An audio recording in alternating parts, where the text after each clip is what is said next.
So if you're into movies, TV shows, and just pop culture in general, then you've probably heard of Squid Game.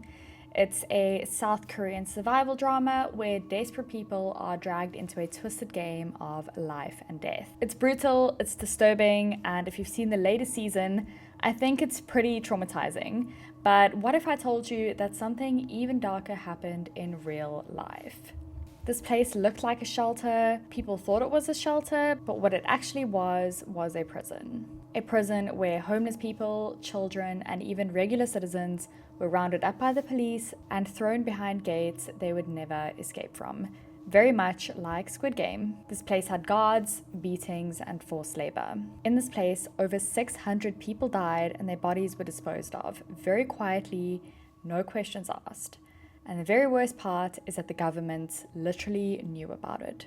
This is the really, really tragic story of Brothers Home, South Korean's forgotten house of horrors. And if you thought Squid Game was horrifying, just wait until you hear what happened in Brothers Home. If you're into the disturbing, scary, dark, and horror, then you're definitely in the right place, and you've definitely landed on the right video because that's exactly what this is very disturbing. If you enjoy this kind of content, I post every week, so please do subscribe. And if you like this kind of video, then please don't forget to hit like. So in the South Korea of the 1970s and early 80s, fear didn't always come from just criminals. Sometimes it came from people in uniform. Under a military dictatorship, the government launched a campaign called social purification. And this is a very chilling term that meant removing anyone they considered a blemish on the country's image. This included people like the homeless, the mentally ill, the disabled, or just people who didn't fit the mold and the idea that they kind of had in their heads of what the perfect society should look like. With the 1986 Asian Games and the 1988 Seoul Olympics approaching, South Korea wanted to look very modern and spotless to the public. But behind the scenes, they were sweeping human beings off the streets, quite literally like trash. Armed with very vague legal powers under something called Ordinance 410, the police began rounding up people in the masses. You didn't even have to commit a crime, you just had to look poor, lost, or strange. Children sleeping rough, men out of work, even people just returning from a night shift could suddenly find themselves completely surrounded by officers and shoved into unmarked vans. These vans were called vagrant buses, and they were terrifying.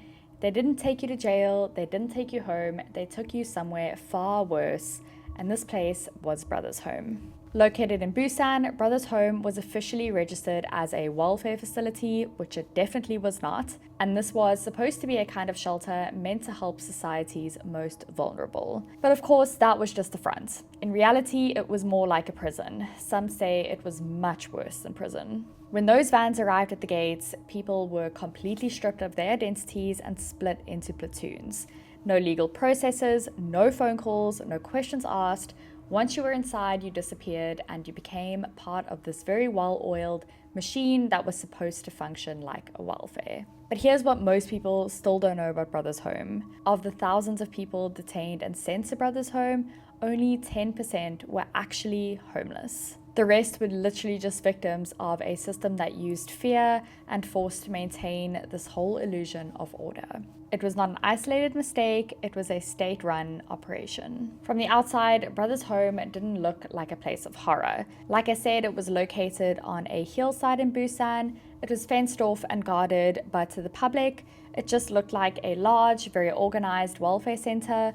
There were lots of banners that spoke of rehabilitation, care, and social good. The government listed it as a Christian-run facility designed to help the needy. What they didn't mention was that it held almost 4,000 people at its peak, men, women, and children, all trapped inside, completely against their will. They quite literally gave no consent to be there. When the new arrivals stepped off the buses, they were not met by counselors or social workers as they would expect.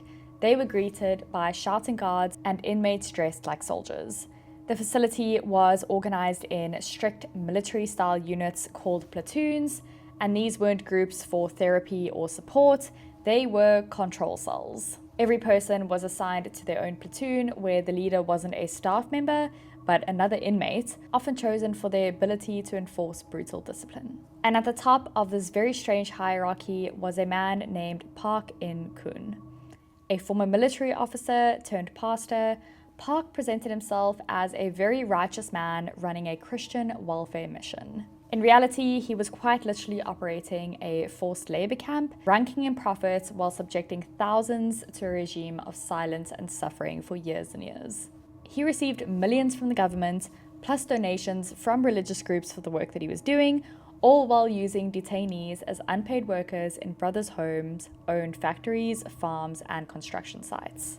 Those who didn't obey the rules, or even those who did but spoke up against the brutalities in brothers' home, were punished so severely. Survivors recall being beaten with sticks and metal pipes, being locked in solitary confinement for days, sometimes weeks. Some were stripped naked and tied to poles in freezing weather.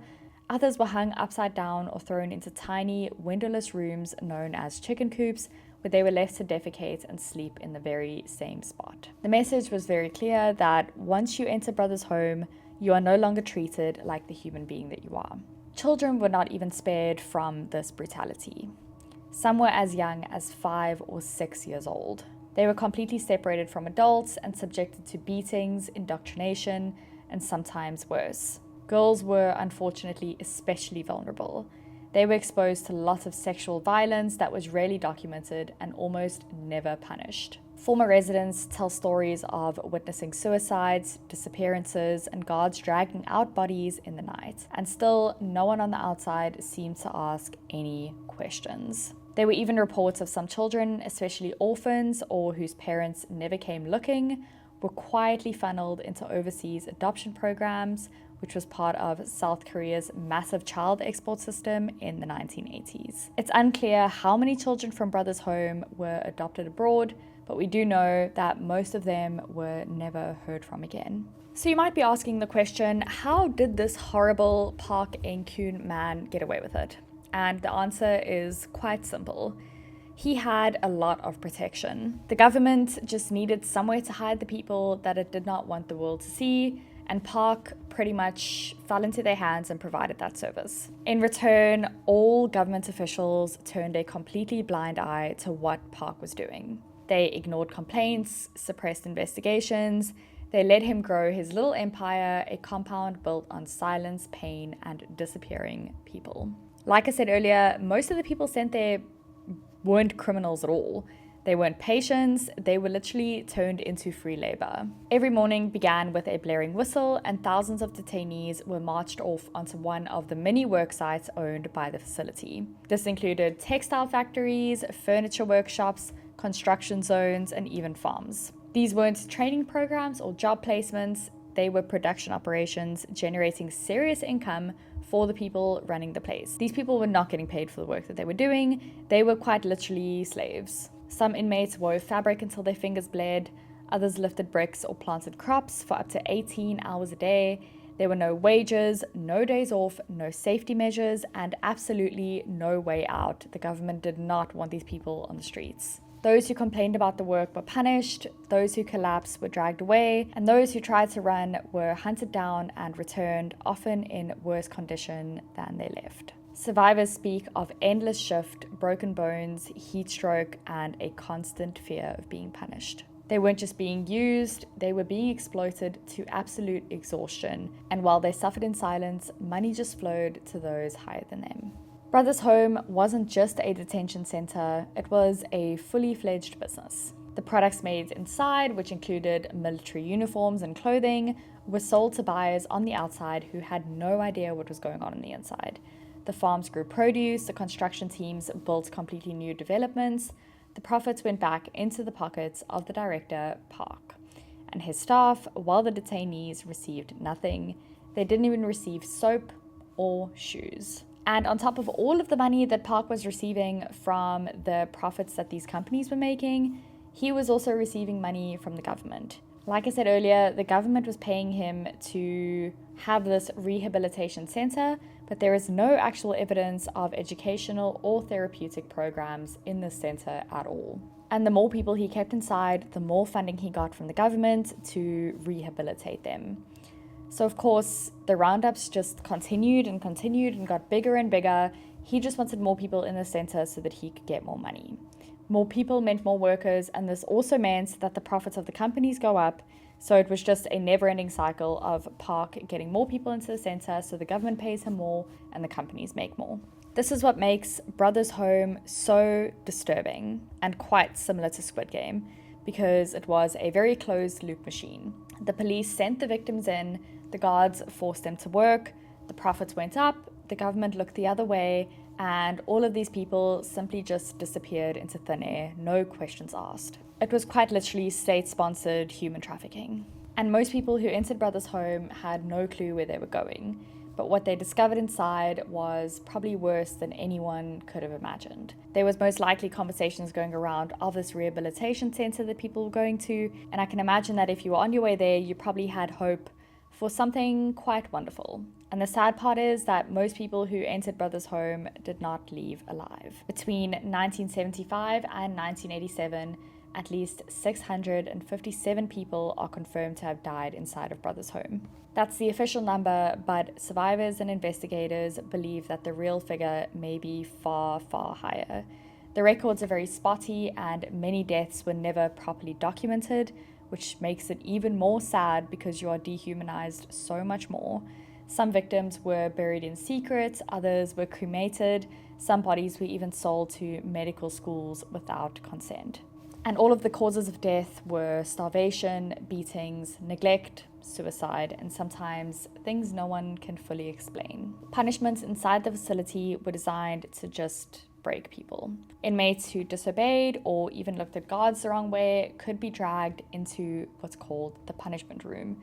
And this was a dark cement box no bigger than a closet. Once in the box, they would be beaten with iron rods, sometimes until they passed out.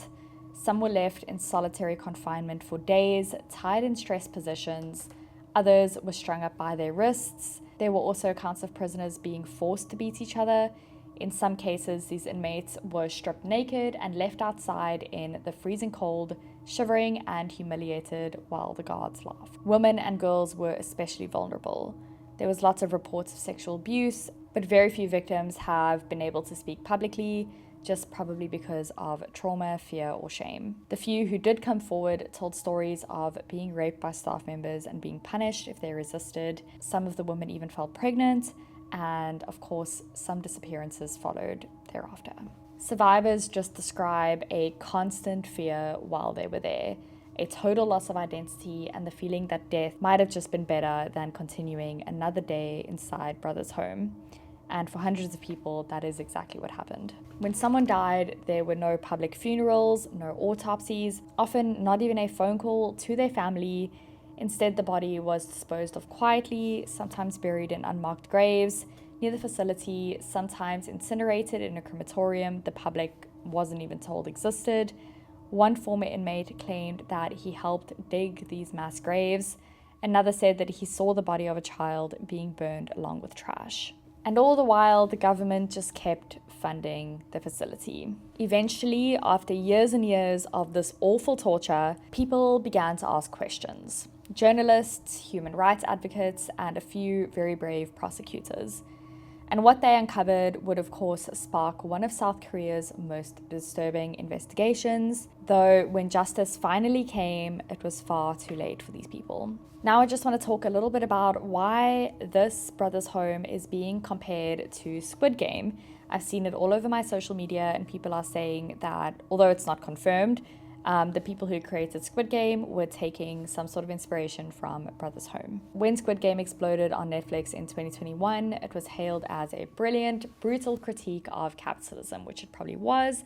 Just a story about very desperate people trapped in this very sadistic game where losing meant death and winning meant betraying your humanity completely. But what made Squid Game so disturbing wasn't just the bloodshed and the people dying. It was the underlying truth that society often turns a blind eye to suffering when it is inconvenient for them. And in South Korea, this quite literally already happened. Long before the first game of Red Light, Green Light, there was Brothers Home. Like I said earlier, the show's creators said that there was no direct connection to Brothers Home, but the parallels are quite chilling. In both stories, desperation is weaponized. At Brothers Home, the people rounded up weren't criminals. They were poor, homeless, disabled, or just unlucky with life. And just like in Squid Game, the system saw them as disposable. These were just bodies to be used and then to be forgotten. And in the show, the contestants obviously volunteer out of economic despair. At Brothers' home, people didn't get a choice. They were dragged in, detained without cause, and forced to play along or suffer. Inside Brothers' home, the life you lived followed quite a twisted logic, one similar to Squid Game.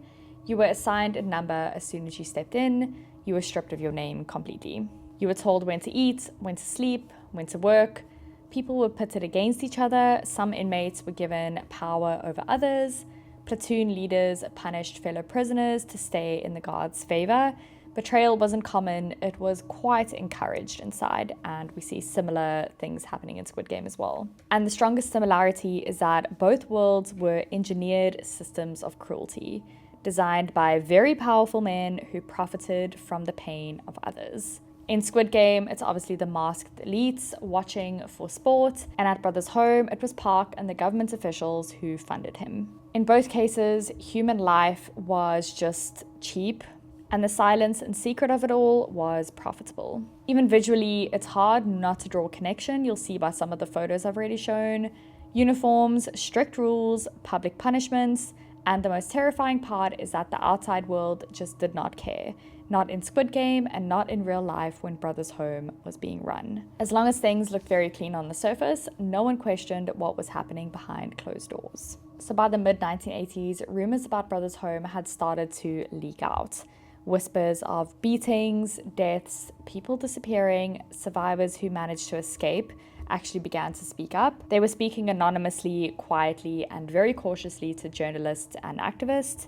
But in a country where the government tightly controlled the narrative, those voices were, of course, very easy to silence and very, very easy to ignore. It wasn't until only 1987, near the end of South Korea's military dictatorship, that something finally cracked. A prosecutor named Kim Yong-won led an investigation that uncovered the most shocking evidence: illegal confinement, forced labor, torture, and widespread abuse across the Brothers' home rehabilitation facility. He confirmed that Brothers' home was detaining people without any legal grounds and that hundreds of people had already died, many under very violent or uncertain circumstances. He brought charges, he had proof, but then something strange happened. The trial itself didn't actually focus on the deaths or the torture or the disappearances.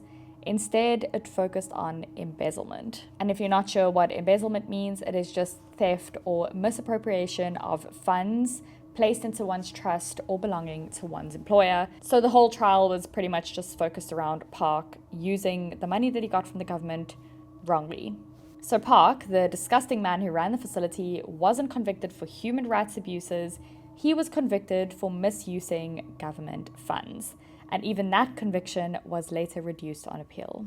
He served just 2.5 years in prison, and then the man walked free. Despite the mountain of testimony, despite survivor accounts, despite everything prosecutors uncovered, no one was ever held criminally responsible for the beatings, the rapes, the deaths, the abuse, or the children who vanished without a trace.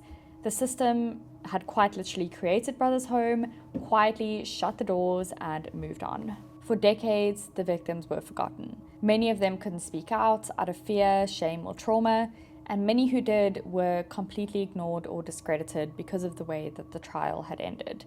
Journalists were discouraged, records were sealed, and the government offered no apology because, according to them, nothing had ever happened. And the rest of the country, most people had never even heard of Brothers' home because it was only a facility that they were taking homeless people, so the rich had no idea what was going on. It did kind of become like an open secret, just one of those things that people half remembered, half denied, and it was just a very dark chapter that people preferred to leave closed.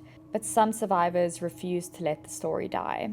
They formed advocacy groups, they filed lawsuits, they petitioned the government year after year for someone, just anyone, to listen, and finally someone did. For years and years, the survivors of Brothers' home waited for someone to believe them, and just for someone in power to acknowledge all of the harm that they had done. Then in the 2000s and 2010s, as South Korea began reckoning more openly with its authoritarian past, a few survivors began stepping back into the light.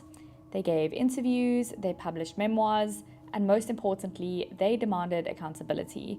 What they wanted wasn't just compensation, it was truth. In 2017, the South Korean government re-established the Truth and Reconciliation Commission, which was just a body designed to investigate the crimes of past regimes.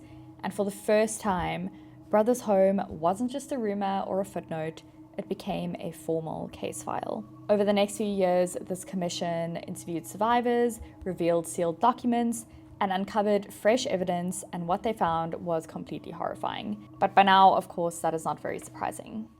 The abuse was systematic, the deaths were completely preventable, the detentions were illegal, and the government's role in this whole thing was undeniable. They hadn't just ignored the abuse, they quite literally funded it. So in 2022, the Truth and Reconciliation Commission officially declared that what happened at Brothers Home was a state-sponsored violence. They acknowledged that the South Korean government had violated the human rights of thousands and thousands of innocent people, and they recommended compensation for survivors. It was quite a big landmark moment.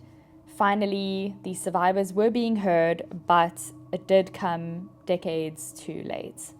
Many of the victims in Brothers Home were already long gone. Other victims were just too traumatized to speak up or just too tired to fight anymore.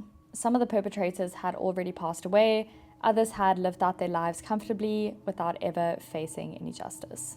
And still, for the survivors who remained, the acknowledgement did mean something. Some of them did finally receive their compensation, others saw their testimonies recognized in court, and a few, just a few, were finally able to tell the world what they had been through and actually be believed. Today, the Brothers Home complex is long gone, but obviously its legacy lives on in all of the lawsuits, advocacy groups, and in the memories of those who actually made it out alive. The story of Brothers Home isn't just about a single facility or a very corrupt director or a forgotten generation of victims. It's about something a lot bigger and very, very dark. It's about what happens when a government decides that certain people, the poor, the unwanted, the inconvenient, just aren't worth protecting anymore. Society also agreed to just simply look the other way as long as the streets stayed clean and the headlines stayed quiet. It's also about how cruelty can disguise itself as charity and how a facility calling itself a shelter can become a torturous prison for some people. And how lots of people, thousands of them, can simply vanish while the world just keeps moving. Just like Squid Game. This wasn't ancient history, it did only happen in the 1980s, which is a mere 45 years ago, not that long. It happened during Olympic preparations, it happened in broad daylight, and it was covered up for decades. Brothers Home is gone now, but there are of course still so many people living with the trauma of it all. There are still so many families who simply never found out what happened to their son or their daughter or their friend. And there's still survivors waiting for the government or even their neighbors to just say that they are sorry. What happened at Brothers Home wasn't an accident. It wasn't one man's madness. It was a system built to make certain people invisible. And that is the scariest part of it all, is that when I watch Squid Game, I do think to myself, I mean, you watch it, but you don't ever sit and really think about what that would be like if you were part of Squid Game, because it would quite literally be crippling and terrifying, and I don't know what I would do with myself. But to these people, it was quite a reality. I mean, they obviously didn't enter this facility to play games, but they were forced to work, and I can imagine the living conditions were quite similar. They were being treated the same way that the guards treated the people at Squid Games, and they just were not able to leave at all. It was basically like you entered this facility to either vanish or die. And that's terrifying and very disturbing.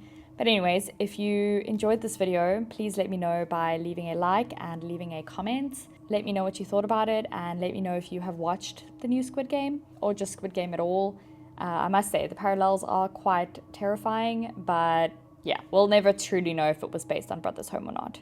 But I'm pretty sure the people who made Squid Game were aware of Brothers Home and maybe just drew a little bit of inspiration from it. I wouldn't be surprised. But I hope that you have a great week, and I will see you next week for another disturbing or scary video. Bye.